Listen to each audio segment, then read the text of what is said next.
So down it goes. What a catch is Billy? Nobody knows. Welcome to this edition of Billy Fishing in Vega. So I am fishing into approximately 25-35 meters of water. Not particularly deep for Norway, not particularly shallow for anywhere else. And the targets today are going to be wolffish. And if I catch anything else, I'll be happy enough. Ling, cod, halibut, whatever, right? So that's the plan. And as usual, I will walk you through the gear. Stay tuned. And we're back. Yes, I'm going to run you through the gear. It's going to get very windy later on today, so I'm keeping the rods low. Didn't bring a tripod because of this reason. I can't get low enough with a tripod, so I reckon I can protect my gear if I keep the rods just a couple of feet up off the ground and get them close to the water. So I'm only going to be fishing one rod for now. The rod is, right, it's not something you will be used to, apart from the boys from ZA, right? If you're wondering where ZA, that's Zuid Africa, or South Africa to us lot. And the rod I'm going to use today, or two of them maybe, is the Shimano Tagnium Surf Elite. Yes, 14 feet long. And this rod comes with two tips. I'm using the heavier of the two today. I'm using 8 to 10 ounces. There is 4 to 7. It's got a good range, this rod, right? And it also has the added advantage, apart from it being a 3-piece, so that if you break the tip on one, you can always change it for the lighter one. So you're never done if you're done, right? It's kind of interesting adaptability. As it goes, I believe that pendulum casting is forbidden on beaches there. So a lot of rods are 3-piece. It's very handy. And they're not like our rods. They're geared in a different way, literally, right? They have soft butt sections and mid sections and really stiff tips. That's what they've got. And on this rod today, which is not conventional at all, and probably nobody in South Africa would do this, but I am doing it. I have Fathom 40s for these rods for other situations, right? Obviously they're too big for this now. I'm going to go today with the Penn International Torque 100, and it is loaded with 50-pound mainline, and I have a 150-pound braided leader on it. That's it. And the rig is over here. I'll just show this to you now. There's my standby rod, standing by. Because I don't know what the ground is, right? I just want to fish, right? I've never fished here before. It could be snaggy, it might not, I don't know, right? And here is the rig. It's just a massive 2-hook clip down, 100-pound rig body, 100-pound snoods, 8.0 Mustad Vikings, because I'm in Norway, and it's got a 6-ounce sinker on the end of it, and the baits are mackerel, right? So yeah, that's it for now. I thought I'd need a gaff, but obviously not. But at some stage of the tide I might. This is what happens when you fish places you don't know. I could only see this place from Google Maps, right? I never fished here before, so I just took a wild guess. I didn't want to make 2 trips, so I just grabbed what I thought would work no matter what, and I headed out here. I saved myself a bit of effort, and I am fishing. In hindsight, perhaps, yeah, don't fish when it's going to be windy so you can bring a tripod. There's not a hell of a lot of place to jam these spikes in, but I'm making it work, right, as they say. Right, that's it. I'm going to get ready for hopefully some wolffish action, or some ling, or some pollock, or some cod. I like to embrace all cultures of fishing if I can, right? The jigging style I use comes from Asia. I like to use South African style baiting techniques, as well as European ones as well. And something else I picked up from the South Africans is the fighting belt that they use. And it is a fantastic thing. Some people, they like to give me a hard time about it. They say it's not necessary. It doesn't matter. It makes fishing easier. Anything that makes fishing easier and more effective, by definition, is better. Okay, that's it. If you don't like it, well, you're entitled to your opinion. But that's all it is, right? The truth is, they make fishing easier. Sure, you can't get your hands on one, but you can make one just like I did. Obviously, I'm not going to do a build on it. It's not going to be popular enough to get any views, but it's very simple. I'll tell you how I did it if you like. So this is it, right? And they come with many different straps and everything else. This is just one I threw together. It's also adjustable. It comes under many names in South Africa: a donkey bucket, a gimbal, a butt pad, whatever. Anyway, so that's what it is, right? They're cheap enough, right? But what I've done here is I've got this stainless steel ring, and it's for sailing, right? Some part of the rigging for sailing, right? And what I've done is I've drilled a couple of holes in the ring, and I've tapped in a couple of bolts which is then secured on the outside with a couple of nuts. That's it. If you know somebody that has some tapping gear and a decent bench drill, they can whip this up for you in a few seconds. And then I welded up these connectors, right? I welded them up there. Bit of brass TIG wire. That was it. And then you just clip it on like that. That's what it is. Makes life easy. Especially if you like conger reels, you're fishing off rocks. There's nothing like fighting a big fish and then having to figure out where you can put the butt of the rod where it's comfortable and not hurting yourself at the same time. Maybe you don't have problems with it, but some people do. I do. And this is a perfect answer to it. It makes life so much easier for you. So if you hate, you hate. But if you like it, well, get one. You'll love it. The water here is a little bit deeper than the chart said. I would say I'm casting out into 40 meters of water without a doubt. Just taking this rod and we rebait it. So one of the things I like about these reels is just the retrieve on them is fantastic.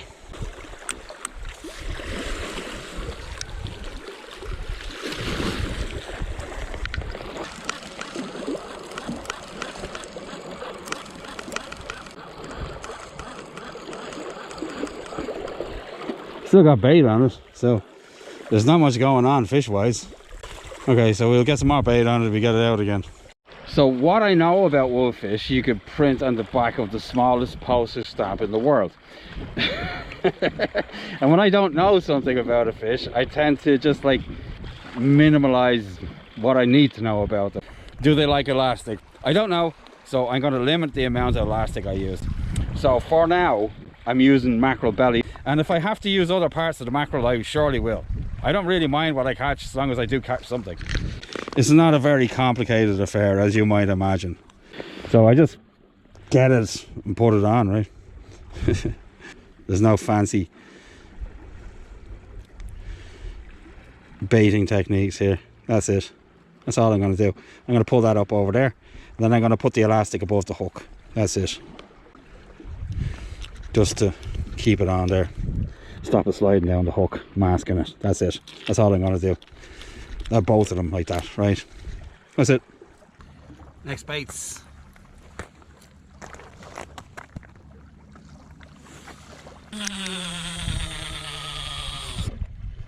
Right, let that roll down. So I've just got a hit. Here we go. There's a fish on. See if we can get him up out of here. I don't know if you can see that rod tip or not. Oh, he's there all right. Yeah, we got him. I haven't landed him yet. Good to have a good cranking reel, right? Wow. What have we got? Little ling, is it? Boring little ling. All right. Right. First catch, little ling. I'll put him into a rock pool and see how he gets on, right? So unfortunately the ling died, and the law is here in Norway, the fishing law, you can look it up.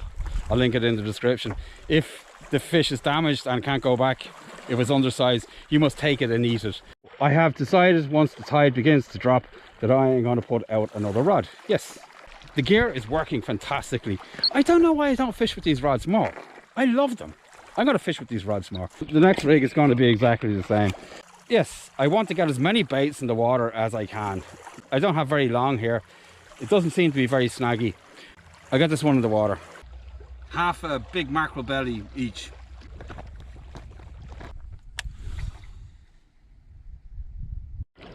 So I just retrieved the second rod for the first cast of the second rod, and I have got kelp, and I have fairly and squarely hooked a Patrick, right?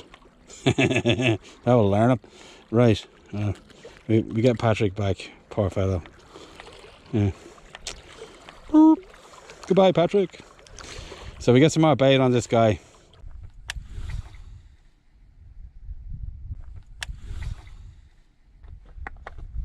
So that unfortunately is the last bait, 2 baits. So out this goes, see if we get me a last cast fish. One stinky little thing. Is that it? That's why I came to Vega? One stinky little thing? I don't bloody well think so.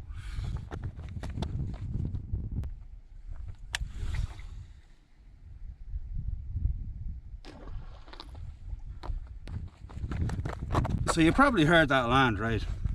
That was because that was two half pieces of one side of one of those large mackerel. There just seems to be small fish around today. They can't get the hooks in their faces. That's why I use big hooks, right? Already caught one tiddler. I don't need any more, that's for sure. Let's see what happens. Only time will tell. Stay tuned. Apparently we got a fishy. Last cast fishy. Let's go. Yeah, we're in.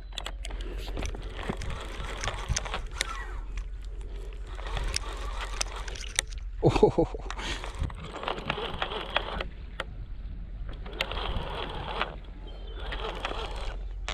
Oh, that's a good fish. Oh, it's into the rocks. Damn. Oh, I still got him.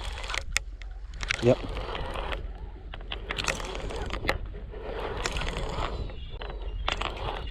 Oh, he's into the rock. Come on, out. There, we got him. Feels quite decent. It's nothing crazy though. There's the last cast fish. Here he comes. Here's the leader. Okay, nice colour though on him. Anyway, he's the last cast fishy. There he is. Nice, pretty fish.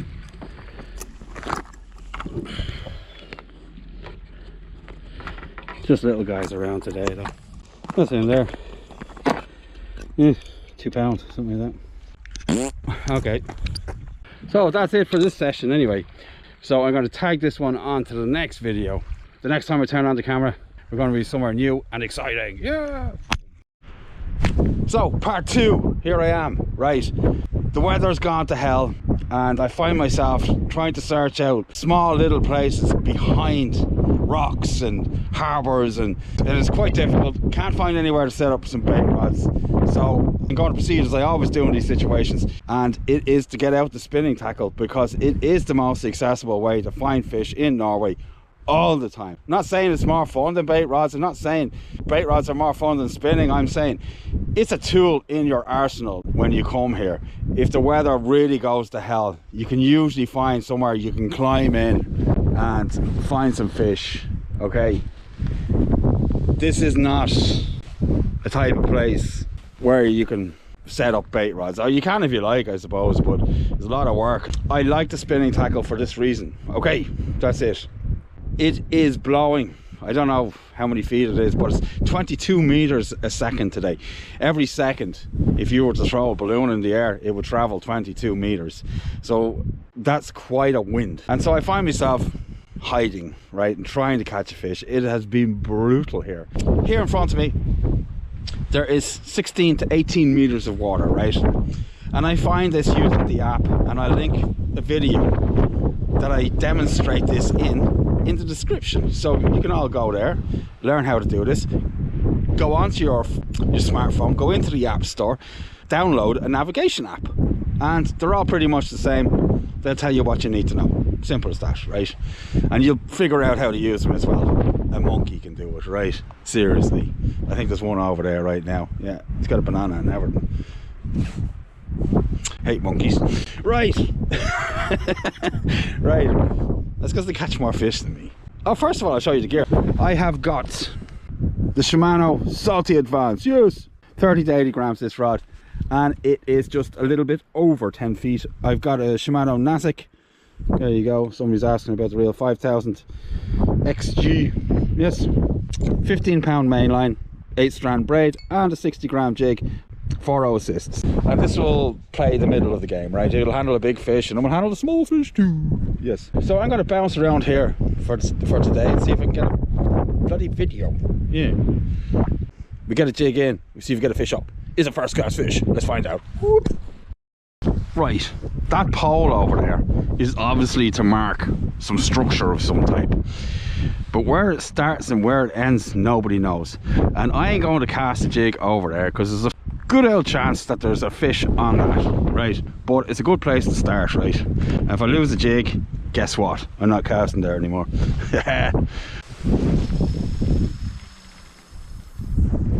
Right, that will do for a start. Right, we'll let that roll down. Do we get a first cast fishy? Nice. Right. Don't worry about the wind, right? I will remove that noise, right?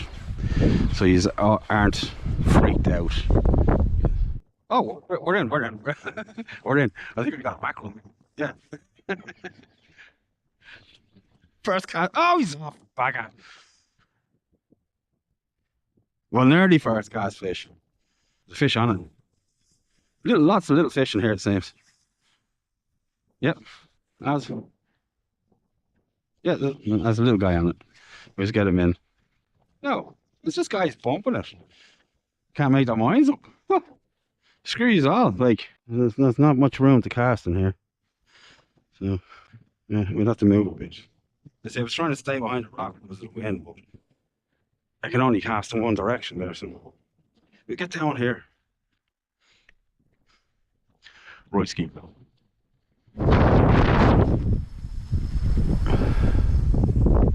Right, we'll let that guy roll down now. Okay, down.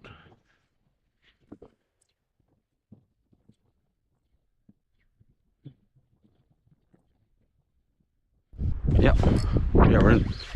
We got one this time. That's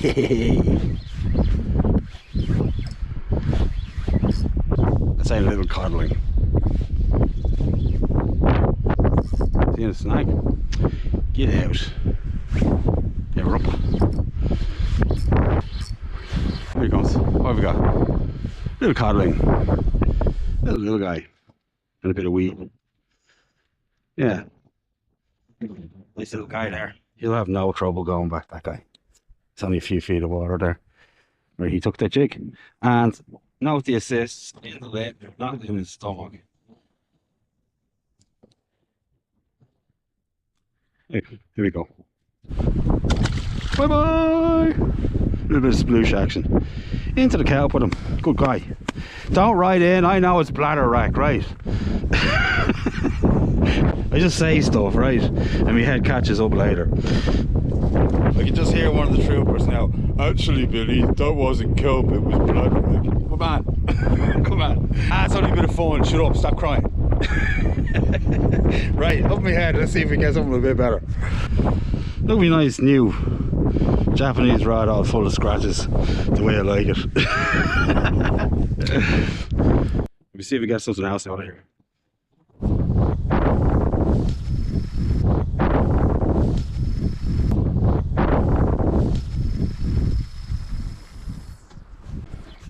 One teeny tiny little fish. We'll have one more cast and then we get out of here.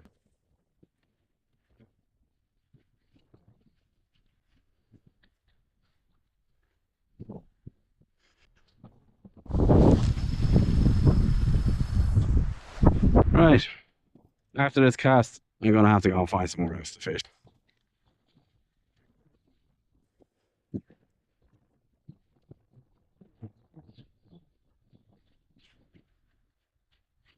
Right, one skanky little codling.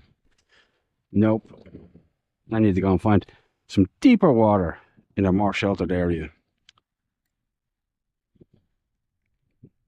That's it for this spot, right? There's 18 meters of water here, but I can't reach it, to be honest with you, because I can't get the rod tip down. It's too windy to stand exposed. Literally, like, you can barely stand up sometimes, right? So it's, quite frankly, it's dangerous. So the next time I turn on the camera, we're going to be somewhere new and exciting, probably, and hopefully catching some fish. So stay tuned. It's all about to kick off. Yeah. So mark number 2.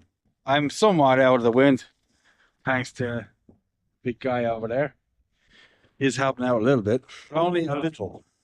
This is where I'm going to fish, and out in front of me is just 18 to 20 meters of water, apparently. So we'll get a jig in and we see if we can get a fish, a sizable fish up anyway. Up my head you go. So still the same jig. Well, it's good for this depth of water. These, you know, you could fish 40 as well, but I got a 60 on. I don't see the point changing it. And there is evidence of other anglers, of course, and an otter seems to have been here as well. The tide's on its way up. This jig is seeing better days, but I still catch a fish. Yeah, we got some fishy. Yes, nice bit of calm water here, like without the wind howling upon it. and we see if we get a fish.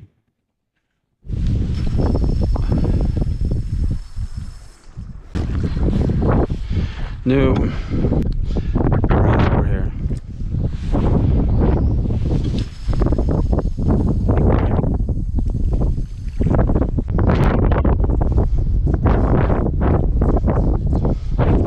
Oh.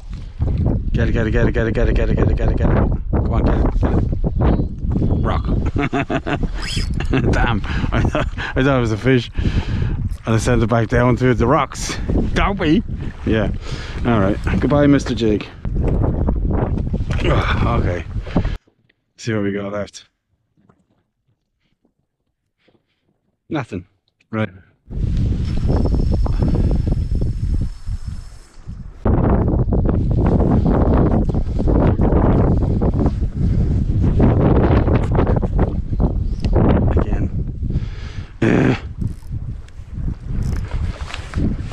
Nope, there goes another one. Bugger. Yeah. I don't know what's out there, but it's eating on my jigs. It's quite difficult to cast out over here because there's a side wind, and I'm casting down here, just getting snagged up. So it's time for a move, I think. Alright. So the next time I turn on the camera, I'm going to be somewhere new and excited. So yeah, I was at that little point there, now I'm here, right? The water that interests me is this bit here.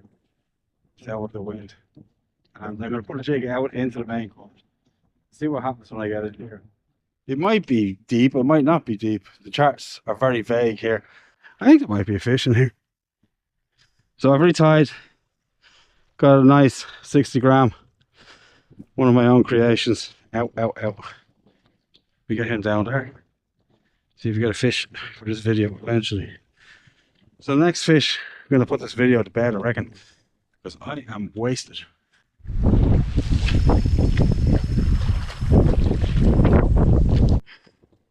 Okay. Now we got some better water. Yeah, we got 20 meters of water, I think, or close to it. Should be a fish in here, man.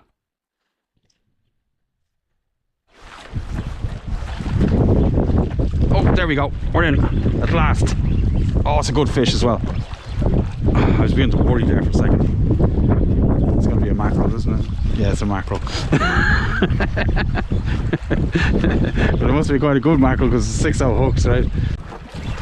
Wow, it's a big guy though.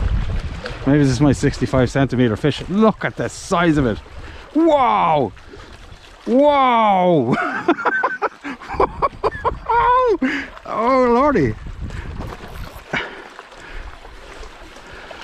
Whoa, buddy. Whoa! Look at that thing go. Woo! He's a beast. Get up here. I'm not gonna keep him. I'm gonna put him back, I think. Oh, he's bleeding, so I'm gonna have to keep him. Is he? Is he bleeding? Wow! Look at the size of him. Yeah, he's bleeding. Ah well, I'll have to eat this guy. Okay. Oh, he's a chunk, man. I'd say he's close to 50 anyway. I'm gonna have to keep this guy.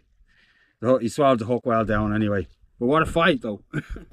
Speed of these animals, right? So I'm going to ikejime this fish. And if you want to see a video on how to do that, I'll link it in the description. It's both round fish and flat fish. It always starts this way though. So, a fish at last. Very decent mackerel. Very decent. That fish is 45-50, let's just say. And the fish that I'm after is 60 centimeters. So easily a good 20 or 15 centimeters bigger than that. And you saw how that was moving around the place. So you can only imagine what the mackerel I'm after is actually like when you get it on a line. Fast? Super fast. And here comes the rain, just in time. Yeah, nice. This weather looks like it's going to shut me down for a while, so I'm going to head back to the car anyway. So shortly after I caught that fish, the weather closed in on me. Hurricane force winds and the heaviest rain I've ever witnessed in my life. And I ran like a big wasp spike to get out of the weather. And here I am, right? So I decided to measure up this fish just to show it to you, right? It's 46 centimeters to the tail, right? There you go.